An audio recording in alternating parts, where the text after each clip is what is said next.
My entire family, all 23 of them, flew 15 states to watch my sister pop a balloon full of pink confetti. Chartered flights, matching outfits, a $40,000 resort in Naples, Florida.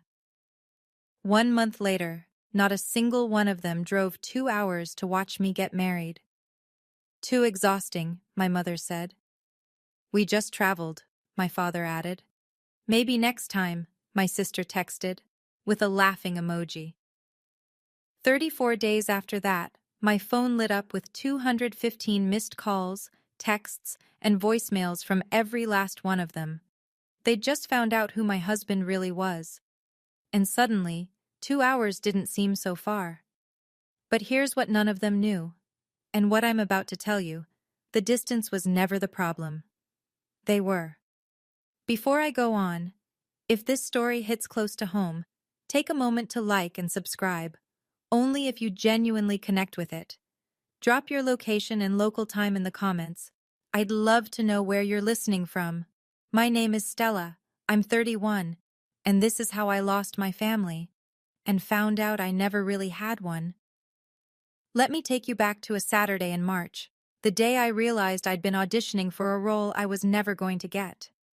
The Townsend family lived in Falls Church, Virginia, in a 5-bedroom colonial with a wraparound porch that my mother repainted every spring. Farrow and Ball always, because Patricia Townsend did not do Home Depot. The dining room table sat 8. The linen tablecloth came from Restoration Hardware, and every Sunday dinner, there was a seating order that nobody talked about but everybody understood. My mother sat at the head. My father, Richard, sat to her right, close enough to nod at the right moments, far enough to stay out of the way. Madison and Brett sat across from each other like royalty at court, and I sat at the end, by the kitchen, next to the swinging door that bumped my chair every time someone got up for more wine. My mother ran a chain of 5 boutiques across Northern Virginia, Maison Patricia. She called it her empire. My father had a small management consulting firm, steady, respectable, unremarkable. The money was fine. The image was everything. Madison, 4 years younger, former junior Miss Virginia, now a lifestyle influencer with 45,000 followers, had married Brett Keller, a real estate developer who drove a Range Rover and talked about cap rates like other people talk about the weather. They lived in a $1.2 million townhouse in Alexandria. Everything about their life looked expensive. Everything about their life was supposed to. Then there was me, freelance graphic designer, 1-bedroom apartment in Arlington, a 2018 Honda Civic with a dent in the rear bumper I never got fixed. My mother called what I did Stella's little art thing. There's a family portrait on the mantel back in Falls Church. It was taken 3 Christmases ago. If you look at the framed version, you'll notice my face is half cut by the edge. Nobody ever reframed it. I didn't know it then, but in exactly 4 months, every person at that Sunday table would be begging me for something, and I would say no. The pattern didn't start with the wedding, it started with a painting. I was 14.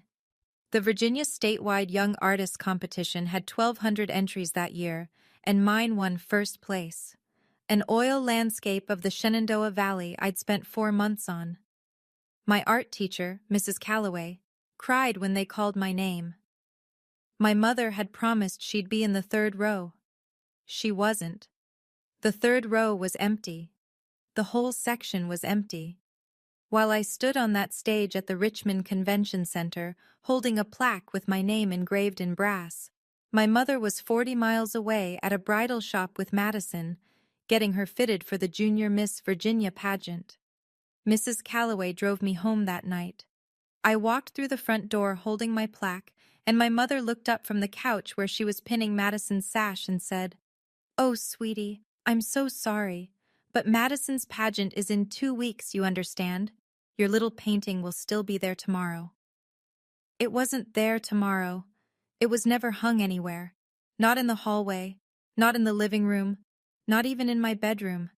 Because I couldn't look at it without seeing that empty 3rd row. Madison's Junior Miss Virginia crown, though, that sat on the living room shelf for the next decade, still had glitter on it when I moved out. Years later, when I was 24 and cleaning out the garage to help my dad make room for a new workbench, I found the painting. It was under a box of Madison's old pageant sashes, face down, wrapped in a trash bag. I stopped painting after that. Not because I'd lost the talent. I'd lost the audience I thought I needed. It would take me another 7 years to realize I'd been looking for the wrong audience all along. I met David at a coffee shop in Georgetown on a Thursday afternoon in October. He was reading a dog-eared copy of Meditations by Marcus Aurelius. I was sketching a logo concept on my iPad. He asked if I was an artist. I said freelance designer. He said, same thing, just with invoices. I laughed. He bought me a second coffee. He wore a flannel shirt and jeans that day. Drove a Toyota Tacoma with mud on the wheel wells. He told me he worked in investments. I pictured a guy with a Schwab account and a spreadsheet hobby. We dated for 8 months before I found out the truth, and it didn't come from David. It came from Nora, my best friend since freshman orientation at UVA, now a corporate attorney in D.C. We were at her apartment splitting a bottle of Malbec when she pulled up an article on her phone and turned the screen to face me. "Stell," she said, "your boyfriend is on the Forbes 30 under 40 list." David Ashford, founder and CEO, Ashford Capital Partners, a private equity fund managing $2.3 billion in assets. I stared at his photo in the article, same flannel, same easy grin, and felt the floor tilt. When I confronted him, he didn't apologize. He explained. "My dad's business partner robbed him when I was 12, he said, sitting across from me at our usual booth. I watched money turn people into strangers. I swore I'd never let that happen to me. I wanted to know, if I met someone, would they stay if they thought I had nothing? I stayed. And I kept his secret. Not for him. For me. I wanted my family to love me for me, not for what my husband's name was worth. Nora warned me. If your family ever finds out, they'll suddenly become very interested in you." I told her she was being cynical. She told me she was being accurate. David proposed on a Saturday morning. No restaurant, no skywriting, no flash mob. Just the two of us on a bench at Great Falls Park, watching the Potomac crash over the rocks. The ring was a sapphire, salon blue, 3 carats, set in platinum. To anyone who actually knew stones, it was extraordinary.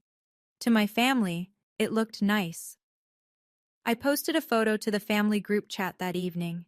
Ring on my finger, David's arm around me, the falls behind us.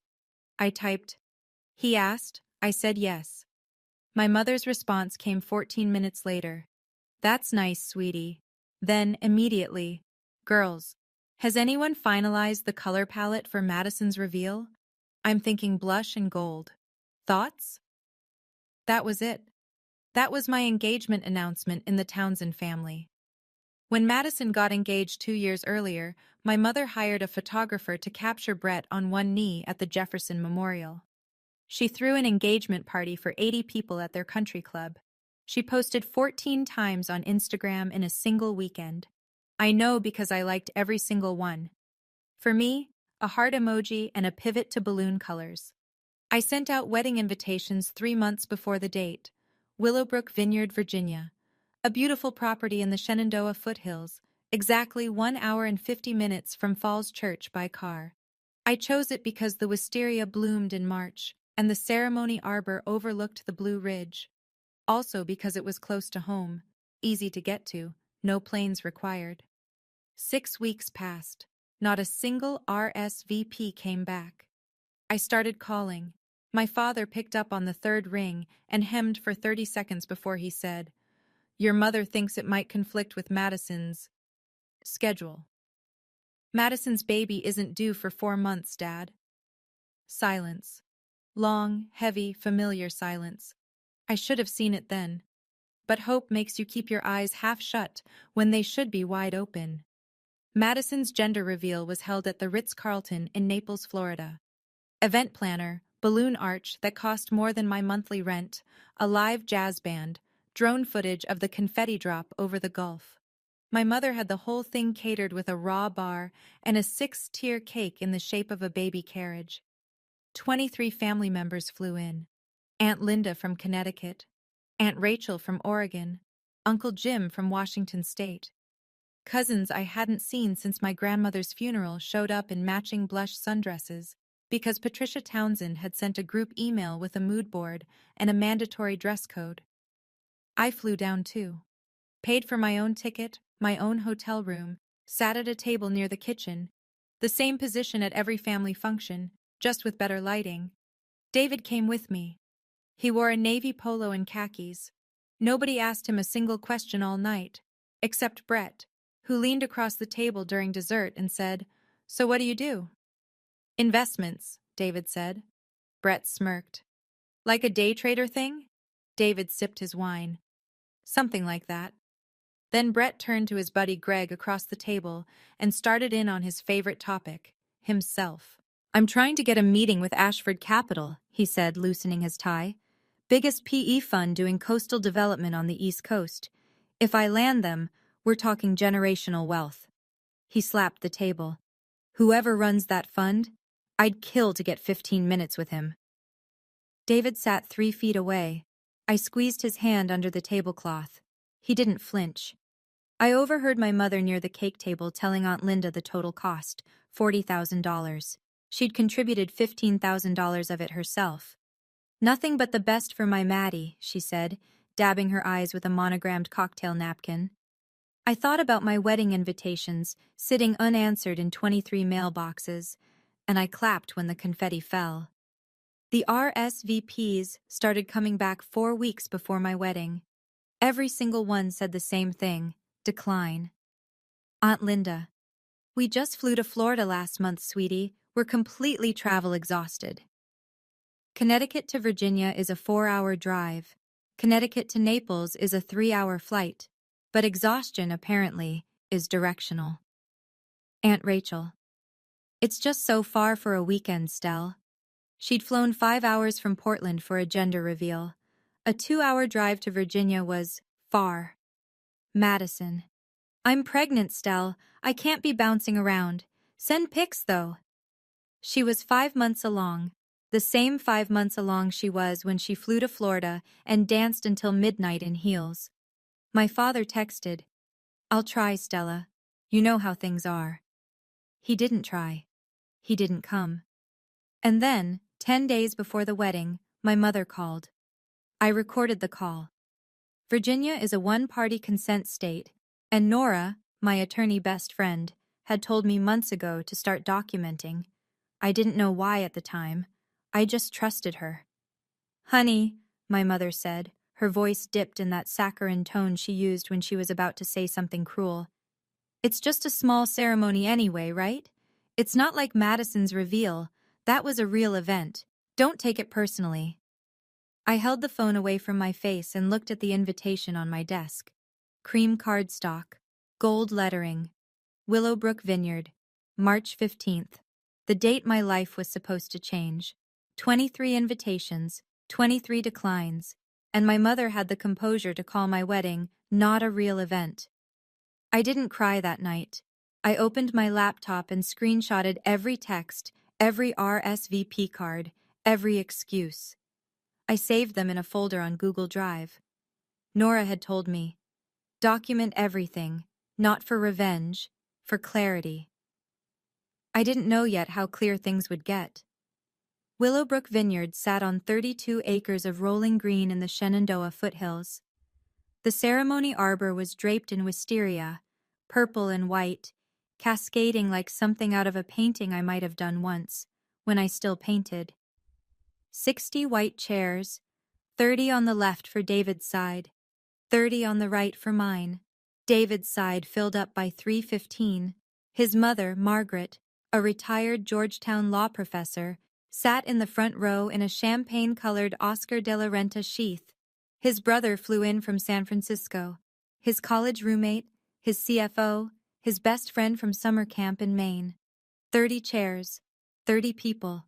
My side had Nora, 3 friends from UVA, 2 former co-workers from the design firm where I'd spent my first 2 years out of school, 6 people, 24 empty chairs. The wedding planner, a sweet woman named Darcy, who'd been professionally cheerful all morning, touched my elbow and whispered, "Should we rearrange the seating? Move some guests over?" I looked at those 24 chairs. The afternoon light hit them like a photograph. "Leave them," I said. "I want to remember this." David found me 10 minutes before the ceremony. He held both my hands and said, "Their absence is not your failure, it's their loss. And one day, they'll know exactly what they missed." Margaret read a poem during the ceremony, something about roots and rivers and the people who choose to stay. I cried. Not from sadness, from the sudden sharp clarity that I had spent 31 years begging for love from people who didn't have any to give. After the ceremony, while guests drank Virginia Viognier under the arbor, Nora pulled me aside. She held up her phone. My mother had posted an Instagram story that same afternoon, a photo of brunch with Madison at a cafe in Alexandria. Caption: Mother-Daughter Day. Same day, same afternoon, 2 hours away. Eggs Benedict instead of her eldest daughter's wedding. I left those chairs empty on purpose, not as a guilt trip, as a receipt. 3 days later, I was still in the family group chat. I hadn't left it, partly out of habit, partly because I wanted to see what they'd say. What they said was worse than silence. Madison sent the first message. "So how was the little wedding? Did you do the Pinterest thing?" My mother. "I'm sure it was lovely, sweetie. Send pictures when you get a chance." No mention of the fact that she hadn't come. No apology, no explanation. Just the serene assumption that my wedding was a footnote and the chapter had already moved on. Brett chimed in. "Heard you married some investment guy? Good for you. Day trading must be exciting." Then Aunt Rachel posted a selfie from a resort pool. She was in Cancun. The caption, "Needed this after all that traveling." She'd booked an international vacation 2 days after telling me a 2-hour drive to Virginia was too far. I read every message. I didn't respond to any of them. I just screenshotted each one, slowly, carefully, the way you photograph evidence at a scene. That evening, Nora called. "Stell, you okay?" I was sitting on the couch in my Arlington apartment, laptop open, messages glowing on the screen. David was in the kitchen making dinner, giving me space. "I'm done hoping," I said, "and I'm done being quiet about it." That night, I created a folder on my Google Drive. I named it Receipts. I uploaded everything: the RSVP cards I'd scanned, the screenshots from the group chat, the recording of my mother's phone call, a side-by-side list I'd made, who flew to Florida, who declined Virginia, and the exact mileage for each. Nora had said, "Document everything, for clarity." I didn't know what I'd do with that folder yet. I just knew that clarity had a weight to it, and I was finally holding it in both hands. I need to pause here for a second. If you're watching this, and you've ever been the one whose calls go to voicemail, whose milestones get a "that's nice," while someone else gets a standing ovation, I see you.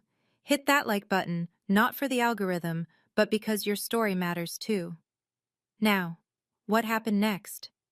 Let me tell you, 34 days of silence. And then absolute chaos. 2 weeks after my wedding, the first cracks appeared in Brett Keller's empire. Though empire is generous for what turned out to be a house of cards held together with bravado and bad math. His luxury condo project, the Keller Residences in Virginia Beach, was supposed to be his masterpiece. 42 waterfront units, rooftop infinity pool, the whole glossy brochure fantasy. But the general contractor pulled out after Brett missed 3 consecutive progress payments. Then the bank sent a notice.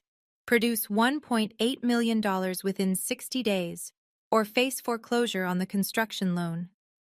Brett started dialing. He called 12 private equity funds in 2 weeks. 11 said no, after due diligence turned up what any competent accountant would have caught: overvalued collateral, missing insurance bonds, and $340,000 in operating expenses that didn't have a single receipt attached. The 12th fund hadn't responded yet. That fund was Ashford Capital Partners. They specialized in distressed assets. They were the last door still open, and Brett was crawling toward it on his hands and knees. "If I don't get this meeting, we lose everything," Brett told Madison on the phone one night. His voice cracked. "The townhouse, the cars, everything." Meanwhile, my mother's boutique chain was hemorrhaging. 2 of her 5 Maison Patricia locations had seen revenue drop 40%.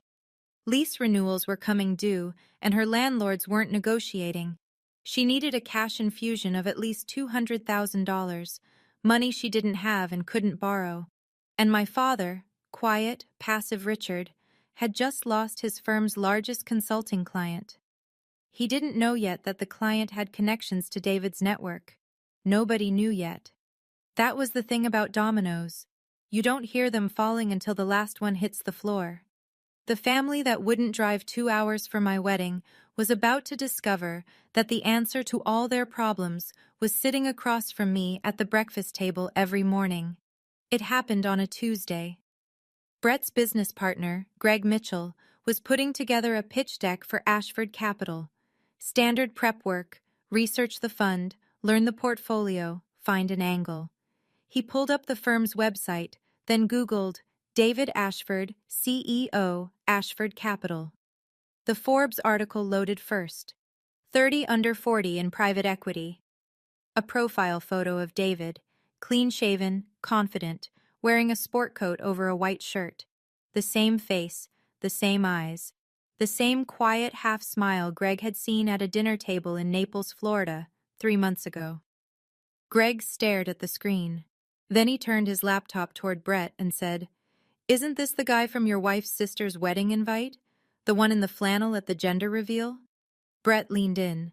His face went from confused to white in under 3 seconds. He grabbed his phone and called Madison. Madison called Patricia. Patricia called Richard. Richard opened his laptop and typed David Ashford Capital into Google, and the Bloomberg profile confirmed everything. Assets under management, $2.3 billion. Founder and CEO, David Ashford. I know all of this because Madison told Brett, Brett told Greg, and Greg told a mutual acquaintance who eventually told Nora. The game of telephone moved fast. What struck me, when Nora relayed it all over the phone 2 days later, was what nobody said. Not one person in that chain said, "We should have been at her wedding." Not one. The very first words out of my mother's mouth, according to Madison's retelling, were, "This changes everything. Call her. Be nice." Be nice.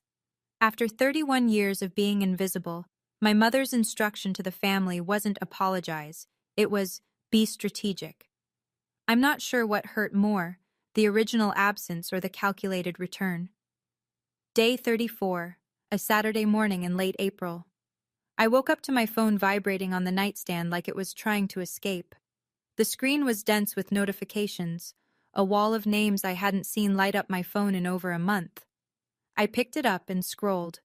47 missed calls, 89 text messages, 31 voicemails, 48 emails and Facebook messages, 215 points of contact from people who couldn't find 2 hours for a drive to Willowbrook. My mother, 12 calls and 3 voicemails. "Stella baby, call me back. I miss you so much. Let's do lunch this week.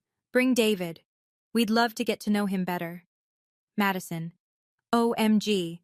Stell, why didn't you tell me? David is like, famous. We should all get together.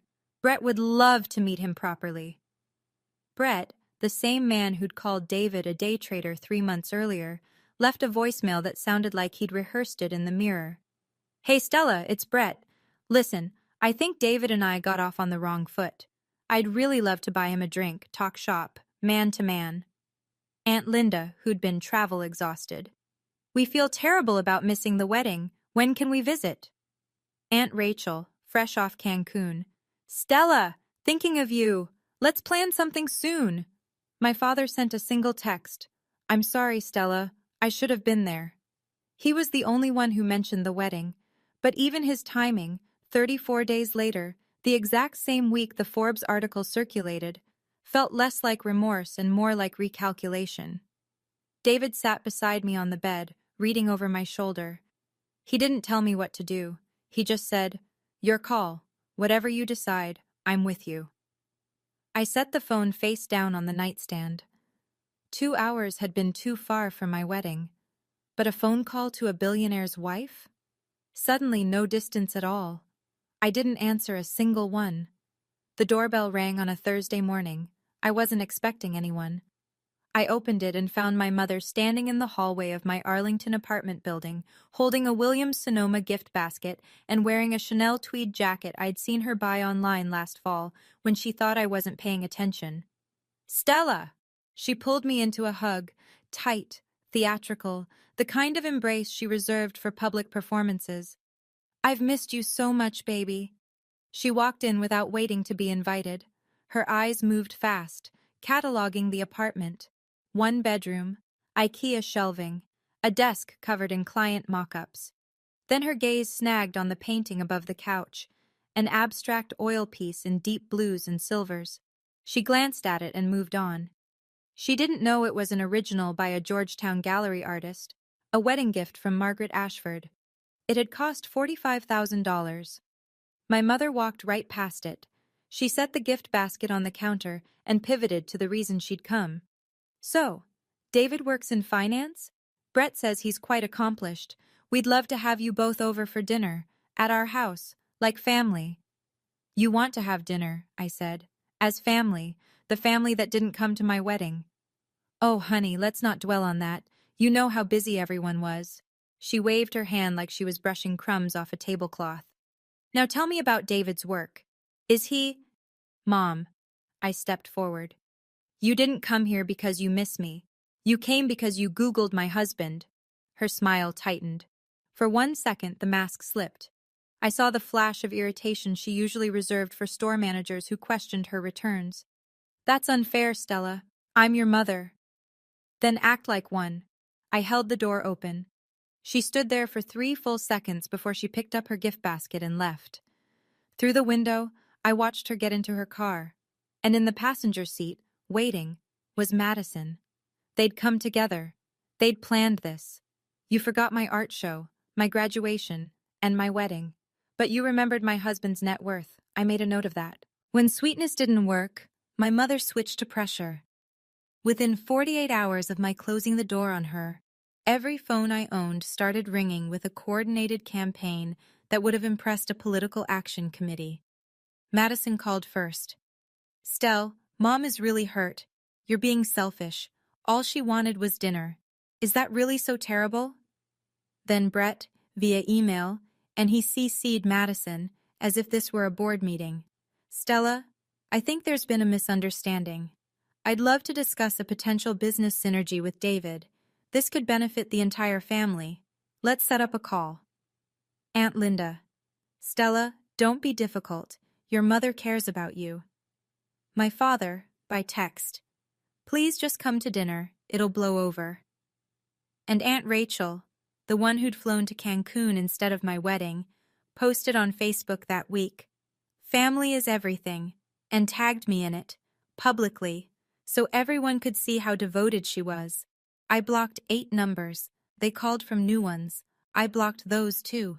They used other people's phones. The apartment felt like it had been placed under siege by people who'd never once knocked on the door when I was just Stella. David offered to step in.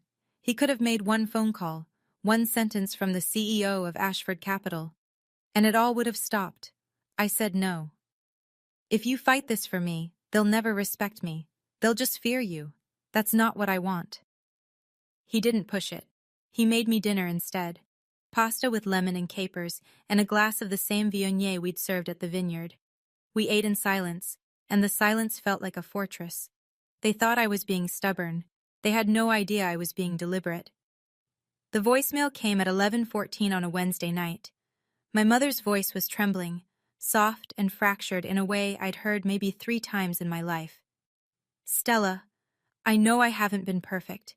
I know I've made mistakes, but I'm your mother. Whatever happened, whatever I did wrong, don't shut me out. Please, I'm begging you." I sat on the edge of my bed and listened to it 3 times. My chest ached. Tears slid down without permission. She sounded real. She sounded broken, and I almost called her back. My thumb hovered over the green button, and every memory of standing in that kitchen being told I was enough, but clearly never enough for them, fought against the 14-year-old girl still living inside me who just wanted her mother to show up once. David was in the doorway. He didn't speak. He didn't move toward me or away. He just stood there, and in the quiet, I called Nora instead. She sounded real, Nora. Maybe I'm being too hard. Stell. Nora's voice was gentle and firm at the same time. Open the folder. Read the texts. Read what she said about your wedding. Then decide. I opened my laptop. The blue light of the screen filled the dark bedroom. I clicked on the folder labeled Receipts and pulled up the screenshot from 2 days before my wedding, a message my mother had sent to Madison, which Madison had accidentally forwarded to the wrong group chat. Don't waste your Saturday on Stella's little ceremony. She'll be fine. She always is. That was the message she'd sent to every family member. The reason no one came. It wasn't distance. It wasn't schedules. It was Patricia Townsend, quietly telling 23 people that her eldest daughter's wedding wasn't worth their time. I closed the laptop, wiped my face, and I thought about the last time I'd heard my mother cry. 3 years ago, when she'd wanted my father to co-sign a loan for her boutique expansion. She wasn't crying because she'd hurt me. She was crying because I'd stopped being useful. Let me ask you something, and be honest with yourself. Have you ever caught someone crying crocodile tears? That moment when you realize the tears aren't for you, they're for what they need from you? If you know that feeling, drop a crocodile in the comments. And if you're wondering what I did next, trust me, I spent weeks planning it. Stay with me. I sat at the kitchen table the following Saturday with David on my left and Nora on my right. Coffee was cooling in 3 mugs. A legal pad sat in front of me. My handwriting on it was small and even. I'm not trying to destroy them, I said, and I meant it. But I'm done pretending their behavior is acceptable. If they want access to David, they go through the same process as anyone else. No family discount on basic human decency. David leaned back in his chair. You should know. Brett submitted a pitch deck to Ashford Capital 2 weeks ago through the standard intake process. My acquisitions team flagged it. Flagged it how? 3 red flags. Brett overvalued his collateral by roughly 30%. His construction project is missing a required insurance bond. And there's $340,000 in operating expenses that can't be accounted for. No invoices, no receipts, just line items with no documentation. He paused. My team was going to reject it before any of this. The numbers don't work. Nora looked at me. So the deal dies on its own merits. Exactly, David said. I didn't reject him because of Stella. I rejected him because his business isn't sound. That distinction matters, legally and personally. I nodded. The plan wasn't complicated. I didn't need to scheme or manipulate. I just needed to stop intervening, stop smoothing things over, stop being the invisible bridge between my family's problems and solutions they hadn't earned. There was one thing, though. The Henderson Foundation Charity Gala, 3 weeks away. David was receiving the Leadership Award. 400 guests. Black tie. If my family found out, and I was certain they would, they'd be there. Nora slid a slim binder across the table. Inside, printed screenshots, scanned RSVP cards, the mileage comparison chart. Just in case, she said. This isn't a weapon, it's a mirror. I didn't need revenge. I just needed them to stop lying to themselves about who they were. The rejection letter arrived at Keller Development Group on a Monday, delivered on cream-colored Ashford Capital letterhead, 100-pound cotton stock, embossed logo. It was signed by the VP of Acquisitions. Not David. Standard operating procedure. The CEO never signed deal rejections. But Brett didn't know that. The letter was 3 paragraphs of professional courtesy wrapped around a verdict. After thorough due diligence review, the risk profile of the Keller residences does not meet our current investment criteria. Specifically, overvaluation of pledged collateral, inadequate construction insurance bonds, and unresolved discrepancies in reported operating expenses. Brett read it standing in his office. Then he sat down. Then he put his head in his hands. He called Madison that afternoon. I learned later, again, through the chain that always led back to Nora, that it was the first time Madison had ever heard Brett cry. That evening, Brett tried to reach David directly. He called the main Ashford Capital office line. The receptionist was polite and immovable. Mr. Ashford does not accept unsolicited calls. If you'd like to submit a formal inquiry, I can provide the appropriate email address. Brett hung up. He sat in his car in the parking garage for 20 minutes. Then he called Patricia. I need Stella to get David to reconsider, he said. If she doesn't do this, we're done. We lose the townhouse. We lose everything. My mother, the woman who'd told 23 people to skip my wedding, said 4 words. Leave it to me. Within a week, she had purchased a table at the Henderson Foundation Charity Gala. $5,000 for a seat in the same room as the son-in-law she had never once bothered to meet. $5,000 to fix what 2 hours of driving would have prevented. The irony sat in my chest like a stone. While Brett scrambled, my mother's own empire was collapsing. Maison Patricia had 5 locations across Northern Virginia. That spring, 2 of them received lease renewal notices with a 35% rent increase. The landlords weren't negotiating. Online shopping had been eating into her foot traffic for years, and Patricia's response had been to ignore it entirely. The bitter part? I'd offered to help. 2 years earlier, sitting at that same Sunday dinner table, at the end, by the kitchen door, I'd told her I could design a full e-commerce website for Maison Patricia. Brand identity refresh, online store, social media integration. I'd do it for free. A gift. My mother had smiled the way she smiled at children who say something naive. Sweetie, stick to your little drawings. Retail is a different world. Now that different world was closing in on her. She needed at least $200,000 to keep 3 locations afloat, money to cover lease renewals, back vendor invoices, and a payroll she'd been juggling for months. The bank wanted a co-signer or an outside investor. She had neither.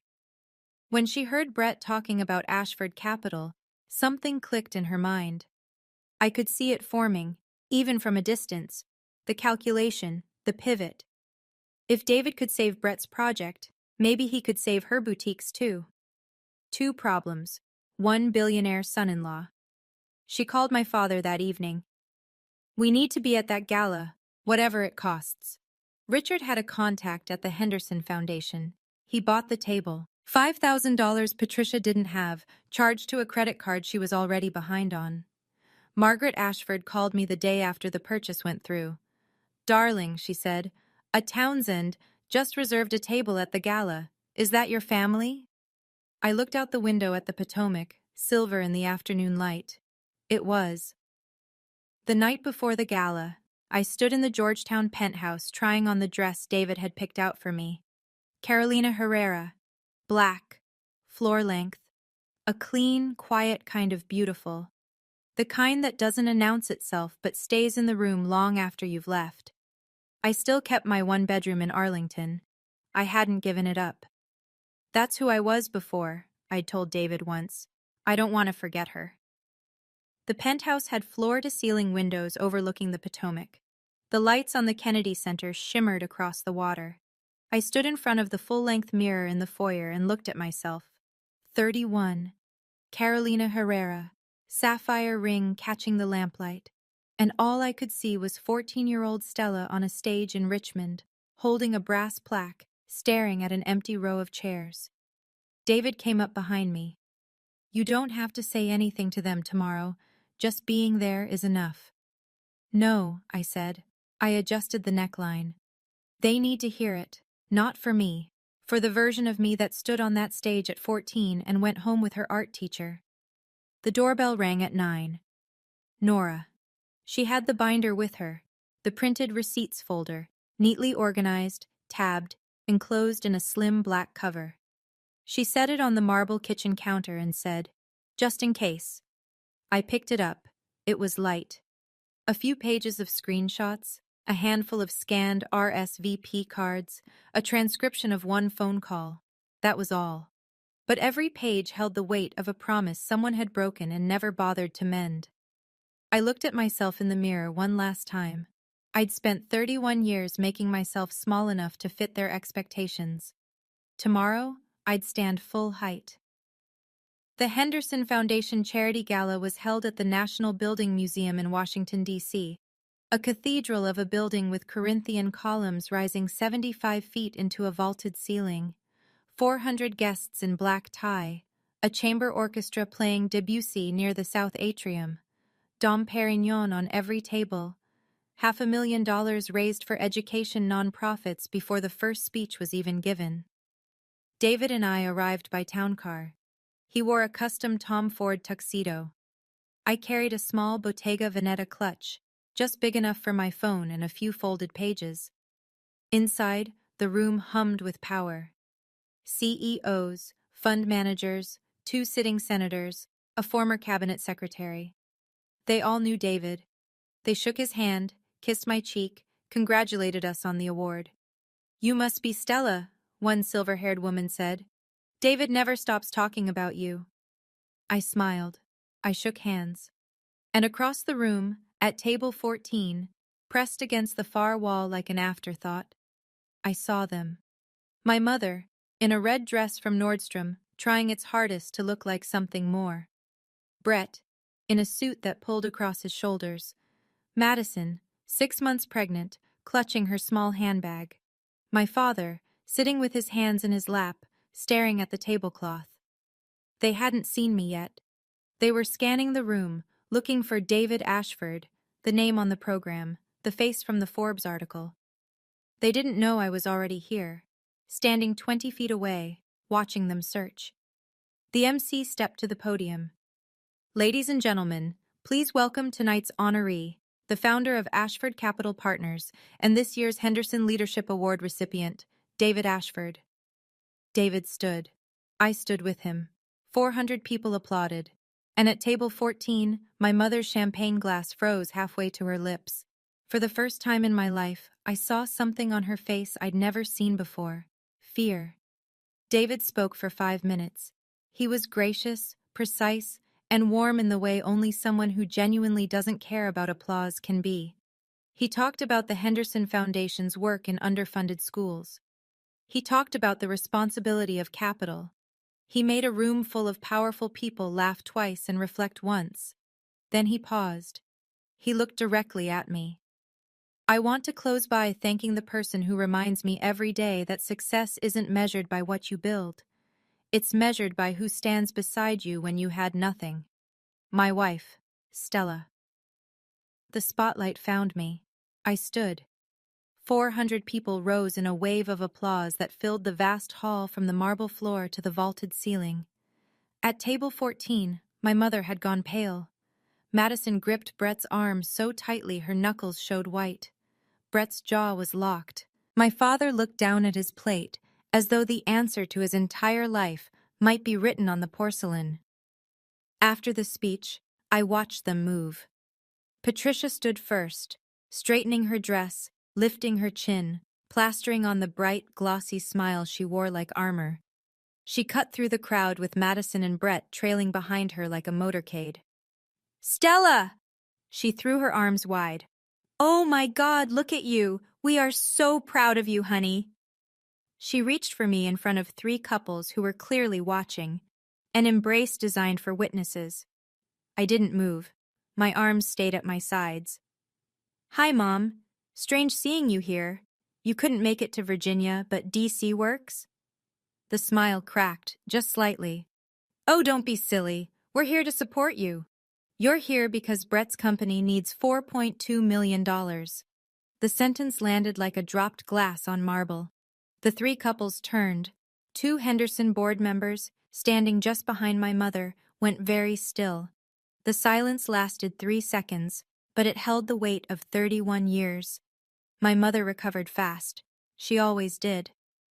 "Stella, this isn't the place." "You're right," I said. The place was Willowbrook Vineyard, March 15th, 2 hours from your house, but you weren't there. Brett stepped forward, his voice low and urgent. Stella, let's take this somewhere private.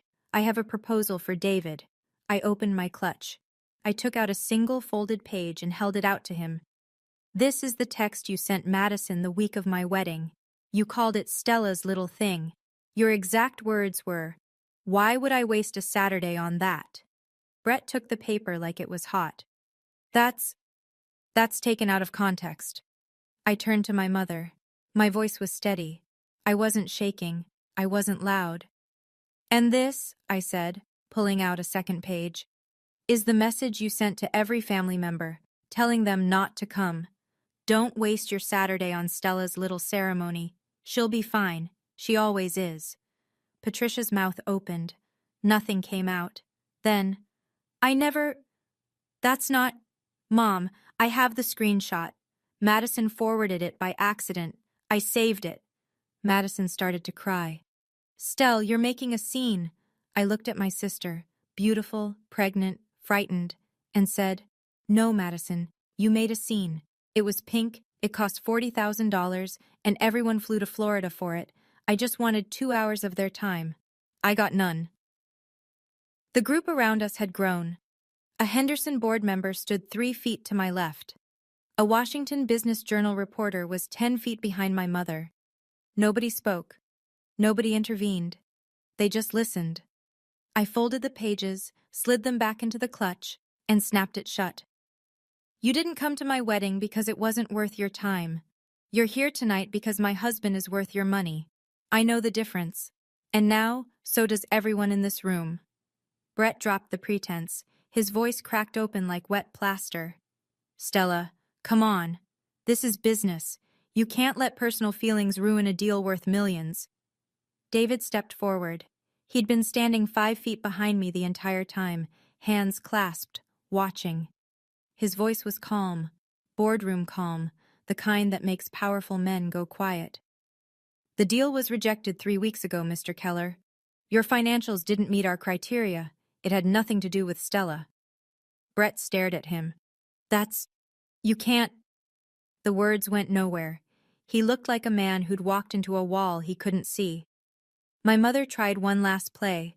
She reached for my hand, her fingers closing around mine.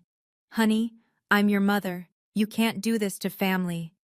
I pulled my hand back, gently, like releasing a balloon. You chose which family to show up for. I'm just respecting your choice. Madison was sobbing openly now, mascara on her cheeks, one hand on her belly.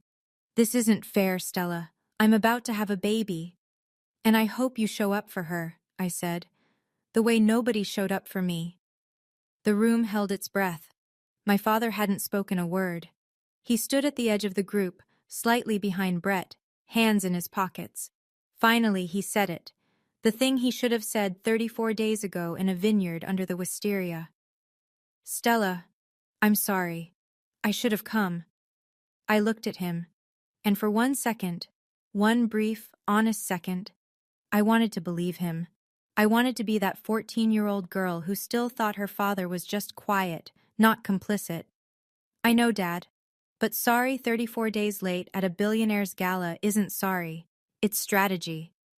I turned around, took David's arm, and walked to the main table where Margaret Ashford sat waiting, her smile small, warm, and real. Behind me, Patricia Townsend stood in the middle of 400 people, and for the first time in her life, could not think of a single thing to say. The rest of the evening played out like a temperature map, cold radiating from table 14, warm everywhere else. My family stayed seated. Nobody in the room walked over to them. The 2 board members who'd overheard the exchange moved to opposite corners of the hall, and one of them, a woman named Helen Calder, who happened to be my father's biggest consulting client, leaned toward her husband and said something I couldn't hear. She didn't look at my father's table again. Brett tried once more. He approached a hedge fund manager near the bar, introduced himself, and pitched the Keller residences in under 60 seconds. The man sipped his bourbon, looked Brett up and down, and said, I think you should focus on your family situation first, Mr. Keller. Then he walked away. Madison left before dessert. She cried in the bathroom for 10 minutes, then ordered an Uber home. Patricia drank 3 flutes of champagne in 20 minutes and had to be escorted to the lobby by Richard, whose face looked like it had been carved from gray stone. Meanwhile, at our table, David introduced me to the director of the Henderson Foundation. She was looking for a designer to rebrand their education initiative, new visual identity, digital campaign, outreach materials. We talked for 40 minutes. She liked my portfolio. She liked my ideas. She never once mentioned David's name during the conversation. Margaret squeezed my hand under the table. You handled that with more grace than they deserved, Stella. A reporter from the Washington Business Journal had been at the gala. She didn't write about the confrontation. She had more tact than that. But the following week, she published a feature. The Quiet Power Couple: How Ashford Capital's CEO and his designer wife are redefining philanthropy. My family read every word. I know because Nora told me they shared it in the group chat I'd finally left. 1 week after the gala, the bank made it official. Brett failed to secure replacement funding within the 60-day window. The construction loan on the Keller residences was foreclosed. The property reverted to the lender. Brett's personal equity, $800,000 he'd poured in over 2 years, was gone. 42 luxury condos became a half-finished concrete skeleton overlooking Virginia Beach. He filed for Chapter 7 bankruptcy. Keller Development Group ceased to exist. The $1.2 million townhouse in Alexandria went on the market at a loss. Madison packed her things, what was left of them, into her mother's SUV and moved back into the Colonial in Falls Church. Then the second crack split open. While sorting through Brett's company accounts during the bankruptcy filing, Madison found what the Ashford Capital due diligence team had flagged: $340,000 in operating expenses with no receipts. She pulled the records: credit card statements, hotel invoices in cities where Brett had no projects, restaurant charges for 2, a leased apartment in Norfolk under an LLC she'd never heard of. Brett had been seeing his office manager for 6 months, through the entirety of Madison's pregnancy, through the gender reveal, the matching blush sundresses, the $40,000 party at the Ritz-Carlton.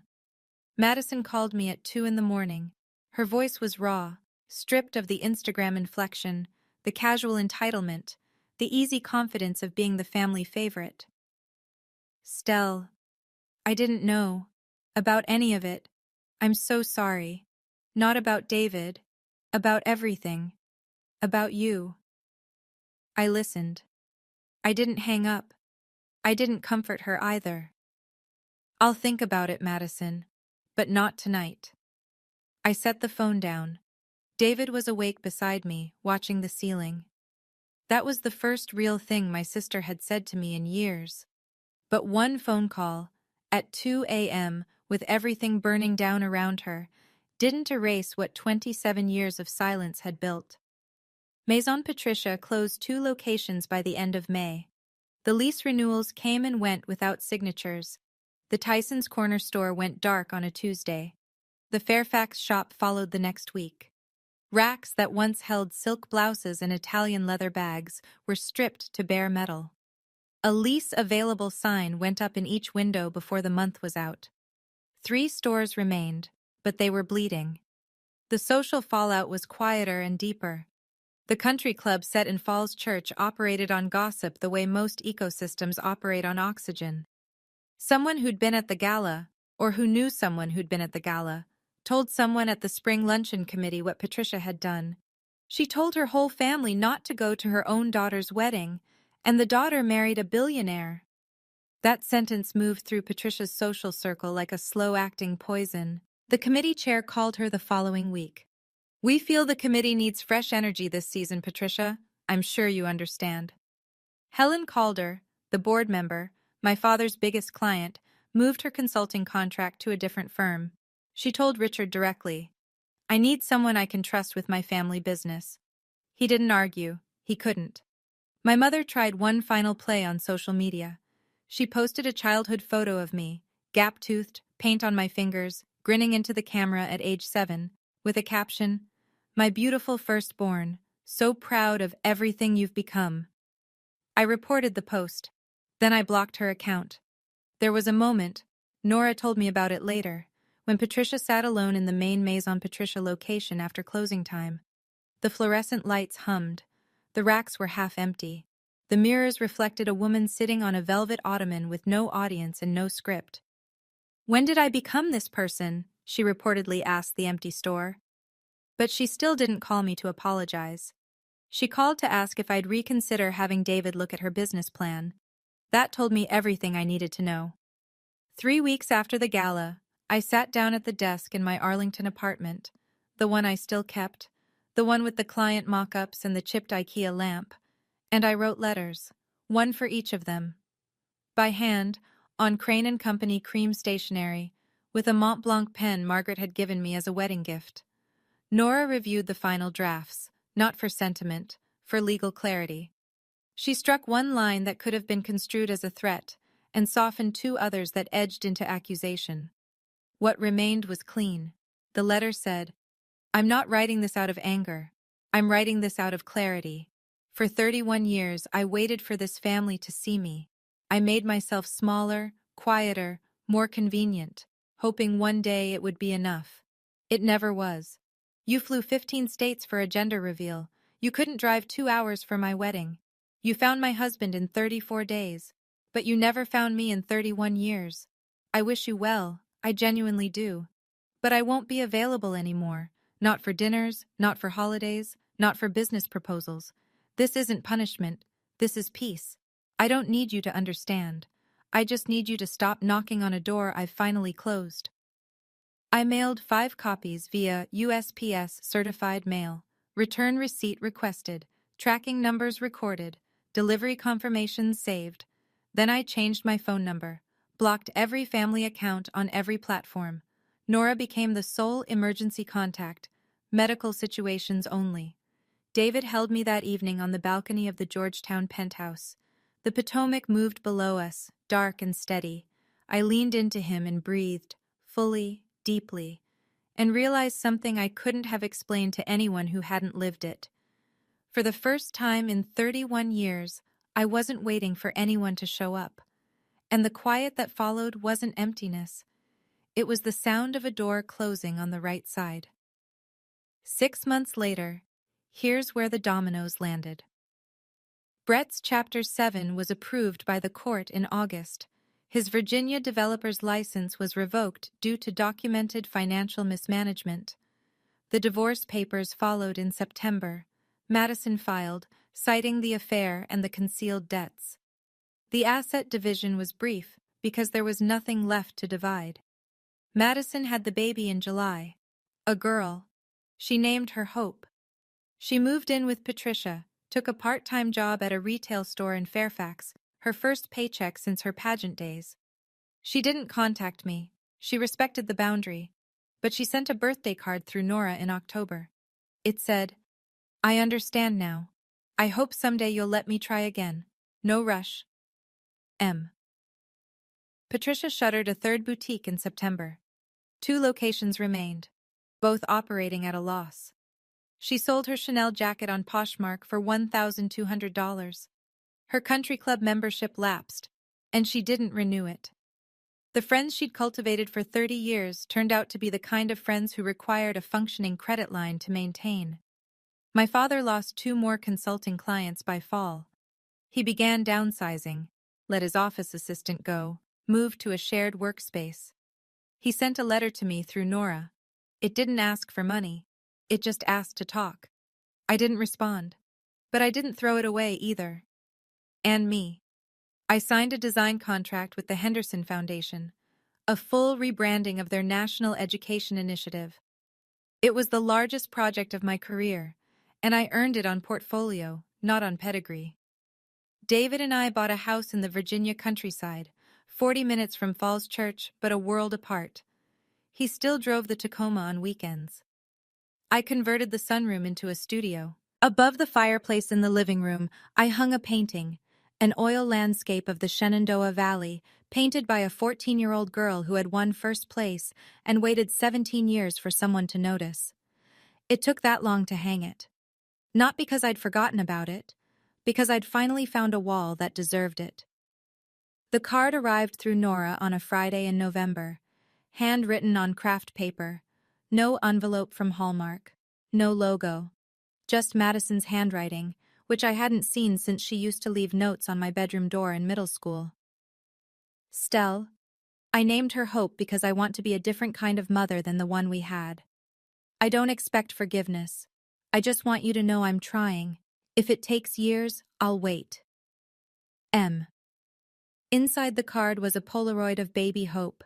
Round cheeks, dark hair, wide eyes that looked startled by the flash. On the back, Madison had written, "She has your eyes." I set the photo on my desk in the studio, next to my monitor and a mug of cold coffee. I didn't call. I didn't write back. But I didn't put it away either. David saw it that evening when he came in to tell me dinner was ready. He picked it up, looked at the baby's face and said, "She's beautiful." "She is," I said.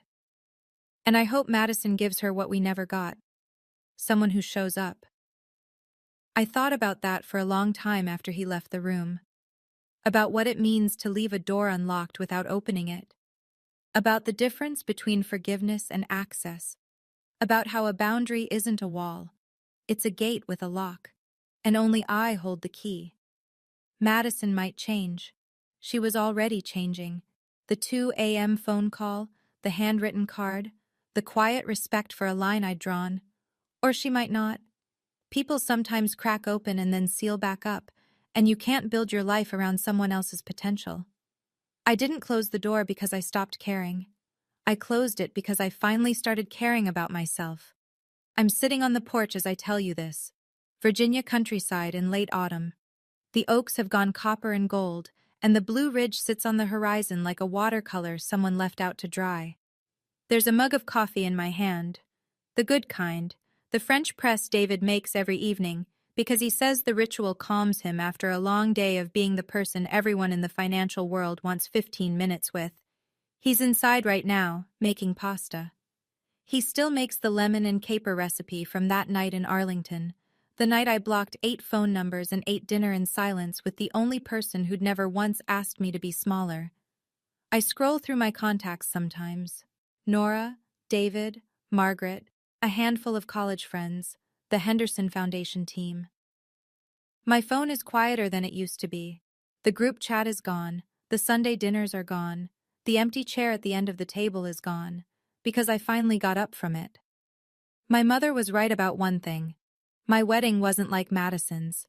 Madison's was a performance, mine was a promise, and the only people who needed to witness it were the ones who actually showed up. I open my iPad and start sketching, a new piece for the studio. The image comes easily, a single chair in a field of wildflowers, not empty, waiting. David steps out onto the porch, 2 mugs in hand. "What are you drawing?" Something I should have painted a long time ago. He sits down next to me. The crickets start up. The sky goes violet. They say the opposite of love is hate. I don't think that's true. I think the opposite of love is showing up only when it's convenient. And I think the bravest thing I ever did wasn't standing in that gala, holding receipts and speaking truth to a room full of strangers. It was the morning after, when I woke up, looked at my phone, and felt nothing missing. That's my story. And if you made it this far, thank you for listening, really. If you've ever been the empty chair at someone else's table, I want you to know, you are enough. You were always enough. The problem was never you. If this story meant something to you, hit subscribe and check the description for more stories like this one. And if you're in the middle of your own receipts moment, tell me about it in the comments. I read every single one. Your story matters. Take care of yourself. Stella.